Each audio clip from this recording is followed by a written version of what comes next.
Allez hop, c'est parti pour la petite vidéo des fameuses Camponotus maculatus subutnus, du moins vendues sous ce nom commercial.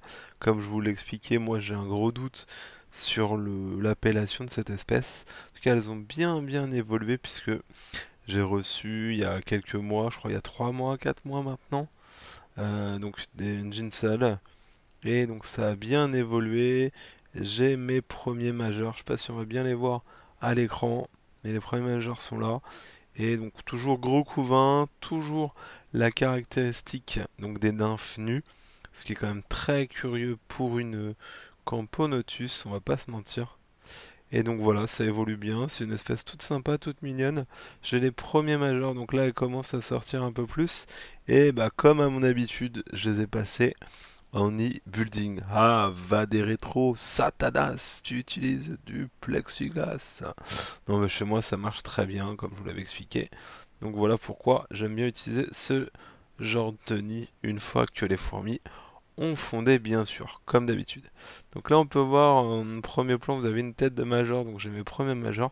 Alors, c'est arrivé assez vite, mais je dirais que les majors, ils sont arrivés vers la cinquantaine d'ouvrières. Aujourd'hui, je dois être à peu près à 80, 100, 100 workers sur cette petite colonie maintenant. Donc là, vous pouvez voir un major aussi, et la différence avec les, les minors et quelques médias aussi, mais la différence média-mineur, elle est pas dingue hein, sur cette espèce. Donc c'est une jolie espèce avec une couleur caramel et un fameux damier. Donc les ouvrières n'ont pas ce fameux damier, elles ont plus des traits de physiogastrique qu'autre chose.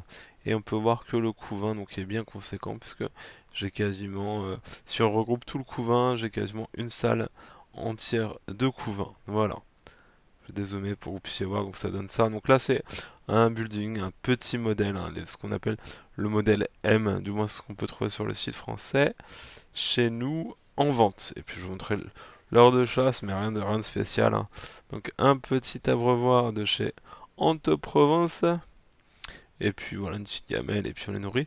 Alors je vais essayer de vous faire une petite vision sur le devant. Là on se rend bien compte effectivement des ouvrières, du couvain. Et donc c'est plutôt pas mal, hein, une petite espèce sympa à élever, basique. Elle a pas l'air de poser de grandes complications en fait en élevage.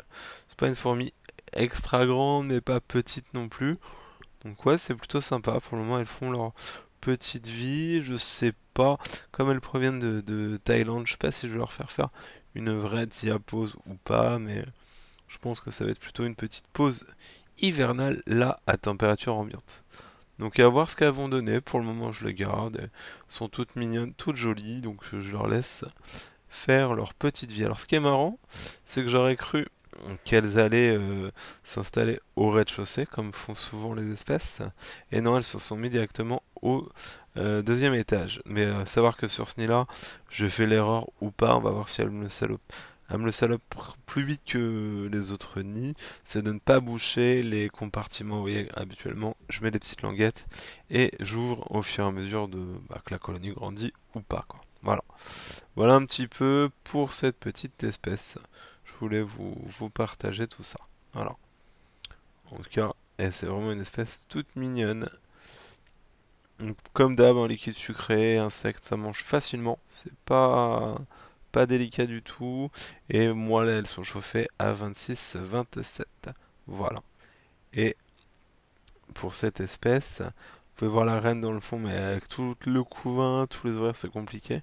Et un joli majeur là, je sais pas si on va bien voir. On voit, je sais pas sur quoi il s'énerve, mais on le voit s'activer. Voilà. Vidéo très simple, hein, j'espère que ça vous a plu. Bah, je vous remercie de m'avoir regardé. Salut!